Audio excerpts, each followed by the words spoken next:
So instead of gulping down that coffee like it's some kind of medicine, and then quickly checking your email, can you spend the first few minutes to just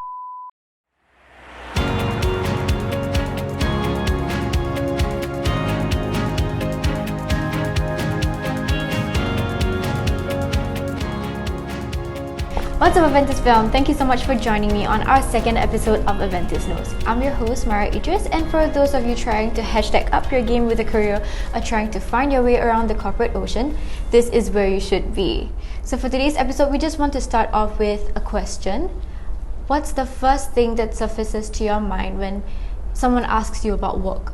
Does the question lift you up or weigh you down? And there's no wrong answer to that, but that is what we'll be discussing today. For today's episode, we have the founder of Mindful Moments and Light on Life. She's a mindfulness coach as well as a certified mindfulness-based stress reduction teacher.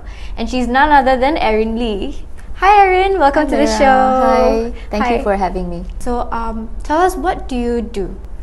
So I'm primarily a mindfulness coach, and I basically teach programs like the mindfulness-based stress reduction, and I also teach people how to bring moments of mindfulness into their day-to-day life, how to integrate mindfulness with their day-to-day routines, and how to use the skills of mindfulness to change their relationship with stress and to build resilience towards the adversities and difficulties that they face in life.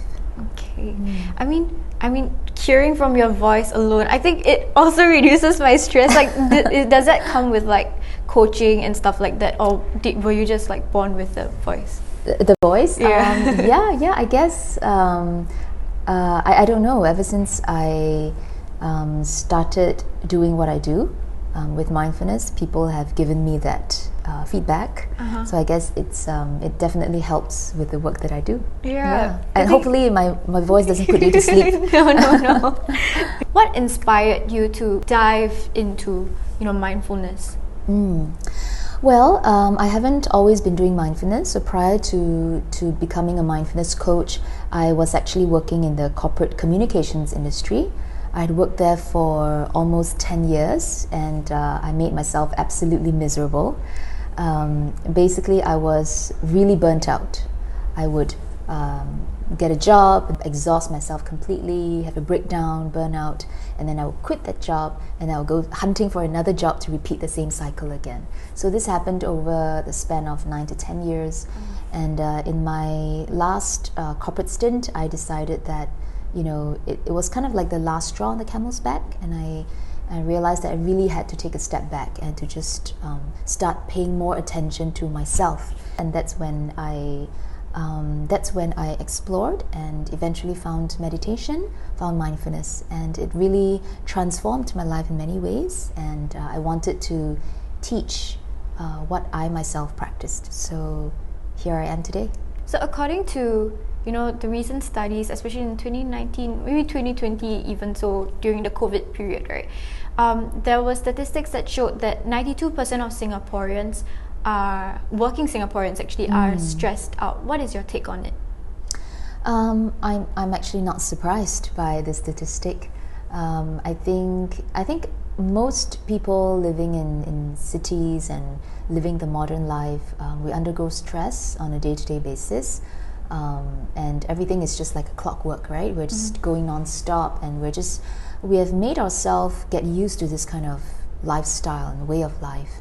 And I've also received, over the years of doing mindfulness work, a lot of inquiries and a lot of feedback from people saying that, I really need to do something about the stress that I'm facing, but I'm at the brink of a breakdown, but I don't know what to do. So yes, definitely, I think a lot of people do need help with this. Yeah. So in general, what are like common indicators, that to know that we are stressed out? I mean, like, it differs from individual to individual, but like, what's the most common indicators that you've heard of? So maybe I can throw the question back to you, Mira. When you're stressed, all right? Yeah. So the key question we want to ask ourselves is, how do you know that you're stressed? What tells you that you're stressed? Okay, this was based on experience during the COVID period, during the circuit breaker actually. I was juggling classes in the day, trainings in the evening, touch rock training. So there was like workouts and everything. And after trainings, I go straight to work. So that's a 9 p.m. to 6 a.m. job. Yeah. How I knew I was really at breaking points like almost every alternate days, or maybe almost every day actually. At awkward times, I just start breaking down. My mind goes somewhere very dark. Right. Yeah. Yes. So I felt like that was like honestly quite scary, and I didn't feel like I could actually talk out loud to anyone about like those, especially those dark thoughts. I didn't want to like scare anybody. Yeah. So like I guess for me that is how I know that I was stressed out. Yeah. So in general, like, do you think other people go through like the same, or is it just like just crying, you know?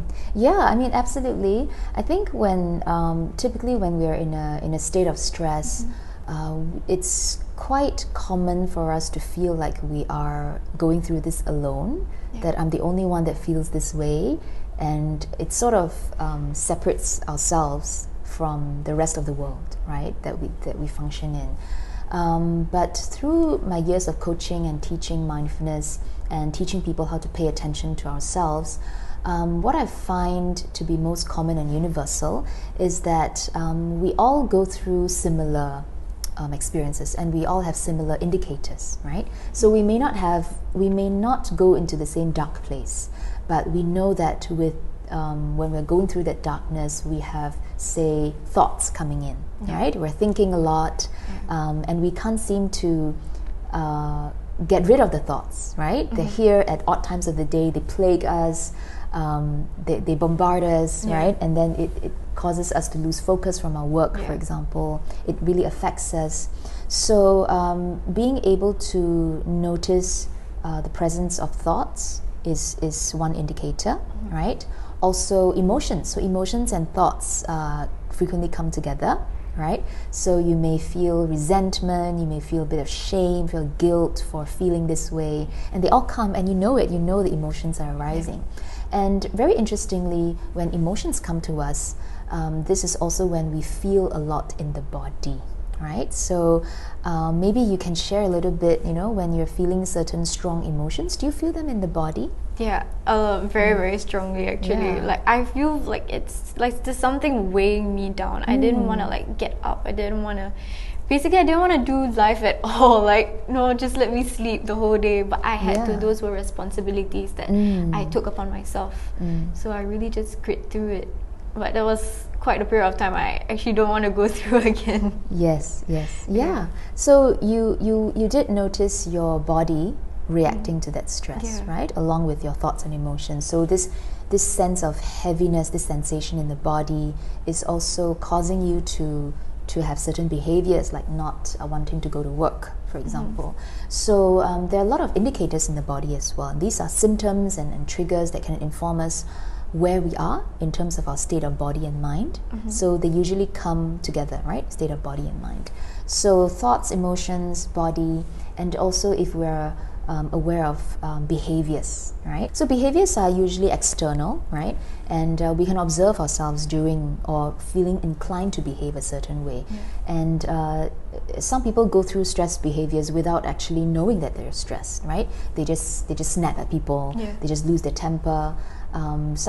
Different people behave in different ways. I don't know if you have stress-induced eating behaviors. No? You're very lucky. A lot of people tend to stress eat, right? So they reach for certain sugary foods, or they binge eat, or they binge drink.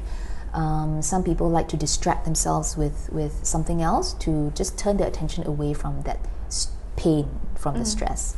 And they may indulge in mindless scrolling on the phone, playing games on the phone. I think for me, I end up watching like Netflix while eating like 2-3 bags of chips the whole night. There you go.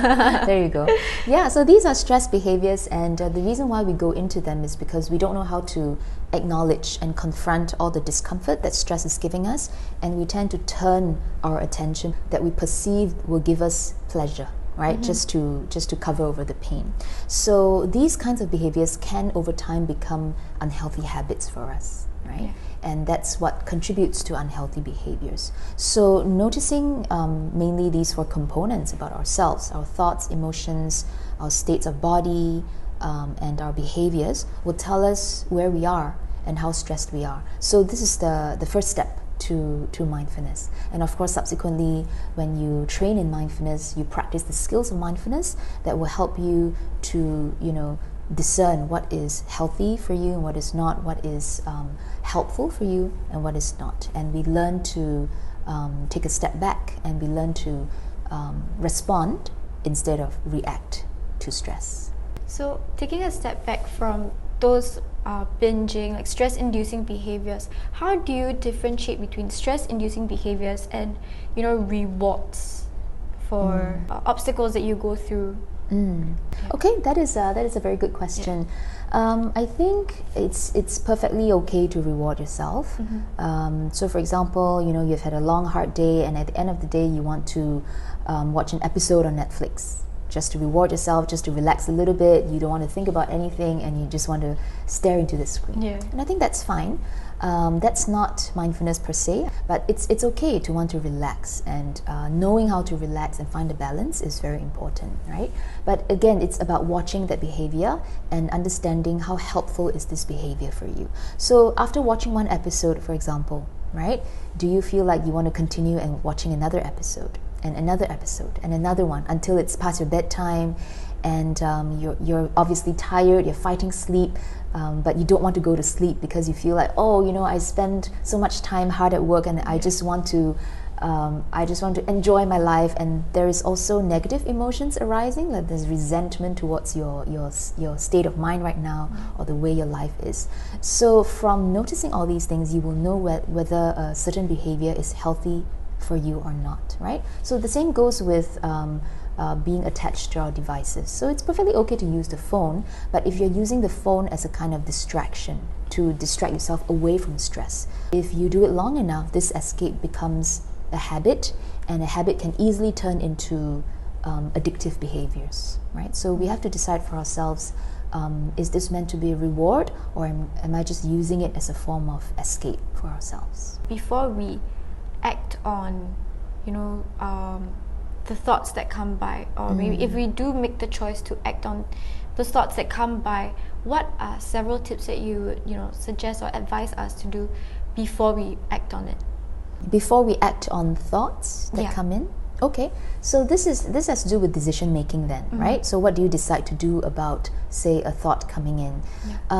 So definitely the first step is to just be aware that you have this thought, and to learn to pause with that thought, right? So we're not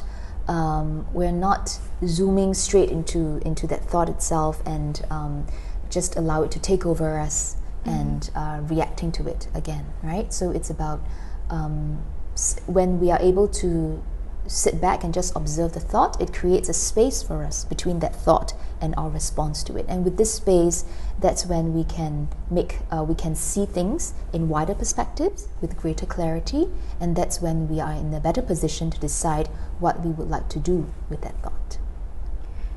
In the case where we've already identified, right, what we can do after realizing that we are stressed out, what are some limitations, obstacles that we would face, trying to practice mindfulness on maybe a daily basis? There are so many obstacles. To be honest, I don't want to paint a picture of rainbows and unicorns like, mindfulness is the solution for everybody, and once you practice mindfulness, you're not stressed anymore. It takes a lot of work. And a lot of people, they get off to a good start, so they make use of all the resources that are out there. There are a lot of apps, there are so many books out there for us to get started with. I think mindfulness is something that's really simple. It's really, really simple. It's not complicated at all. We just need to know how to pay attention in a way that works for us, right? But what's challenging about it is that it's not easy to sustain the practice. So it's quite common for someone to get really enthusiastic about it, to say, I want to do something about my well-being. Let me sit and meditate for 10 minutes a day, and everything will be fine and dandy. But I think once we sit down and once we put our put effort into practicing, we're going to realize that it's really not easy to say sit still and watch ourselves, right? The body starts to rebel, the mind starts to rebel to say, forget it, just stand up and just go about your daily life, forget about your well-being and stuff like that. So this is where a lot of discipline needs to come in.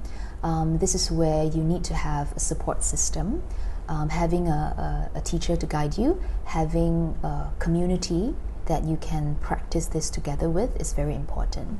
And also being able to understand what is your intentions. So I always tell people that it's good to, with mindfulness, it's good to think big and start small. So think big means that you don't want to practice mindfulness blindly just because everyone is talking about it. You need to know why you're doing it and how it works for you. What are you trying to change about yourself? Why is it that you are devoting this time and energy into practicing mindfulness? So you have to be very clear about why you're starting this, why you're practicing. And then think big but start small. So don't be too overambitious about your practice, right? So start small. It's never about being able to sit for long hours. It's really more about the consistency and whether you're able to build a routine and a habit around it. So I would rather that you start with 5 to 10 minutes a day, every single day, consistently, rather than just practice once in a while for 1 hour or 2 hours. Mm-hmm. So these are important for us to take note when we want to start. But that said, there are so many resources out there. There's no one way to practice it, but what I would encourage people to start with is to be able to bring mindful awareness to the day-to-day activities. So it can be something as simple as I would always suggest eating a meal, right? Mm-hmm. Are you able to be with your food rather than multitask while eating, right? With work life, just the boundaries blurring between work and life, especially with working from home, you can see people eating breakfast in front of their laptops, right? And it's really unhealthy. So we need to rethink what we're doing to our well-being and be able to just do one thing at a time, at least for some of these events, and be present and pay attention to ourselves as we're doing these activities. What would you suggest, a person undergoing stress to at work? Yes. What would you suggest them to do at the very start? Yeah. In the workplace, you mean? I think it's not difficult to start at all in the workplace, considering that it's where we spend most of our time at. If you want to practice, I always suggest practicing in a community, and especially if the entire workplace practices mindfulness, you have that support system. Mm-hmm. But if you're doing this on your own, there are many ways that you can do it. So I would suggest things like starting with your first cup of coffee for the day, right? A lot of us, we feel like we drink coffee because we need it. Yeah. It's caffeine, it's a caffeine boost, and without it we can't start our day. Yeah. So why don't we make good use of that time, right? So instead of gulping down that coffee like it's some kind of medicine, and then quickly checking your email, can you spend the first few minutes to just be with the aroma of the coffee, the taste of the coffee, and really appreciate it without just putting everything aside, and just noticing how the body is responding to how you are nourishing the body with this beverage, right? So you can just take a few minutes like that. I like practicing between activities, during transitions, because sometimes it's very difficult for us to practice while we are working, because you use a lot of the mind. It's very cognitive when you do certain work, so it's difficult. But when you're transitioning to something else, so let's say you're transitioning from your desk to a meeting, right? In between, can you take 1 minute or 2 minutes to just sit with yourself and just be able to observe your breath? It doesn't take too long. You can also do this as a group, right? So before a meeting starts, I've had some clients of mine do this in their own companies as well. Before the start of a meeting, everyone just take 1 minute or 2 minutes, they play a guided audio from a teacher, and everyone just practices. So before the meeting starts, everyone is starting from a calmer state of mind. They have recalibrated, and so it really makes a difference to how they communicate with one another during the meeting. Yeah. So, when you say recalibrated, what does it mean? Like, especially in the workplace. So we often go through very hectic moments in the workplace, and we're just bombarded with information. And so when you say you have 1,001 things on your to-do list, right, and you're kind of sort of low-key panicking about them, and then you realize, oh, you know, I'm late for the meeting, and you haven't really prepared. So you're always in that kind of a rushed mode. And if you're in that state of mind, and you go into the meeting with that state of mind, then you can see the impact that it has on how the meeting unfolds. So if you can take a few moments during that transition period to just bring your mind and body back to a more balanced state, right? Just to allow the mind to settle a little bit, just be with the body, just observe the body for a few moments. We are really entering the next activity or next phase from a calmer state, and that is always very helpful for our work. If you're still listening, thank you so much for tuning in all the way till here. We've come to the end of our second episode of Aventis Knows, and I hope today's episode has been as insightful for yourself as it has been for me, because I really learned a lot about mindfulness today. I might even start picking it up little by little, because as she said, dream big, start small.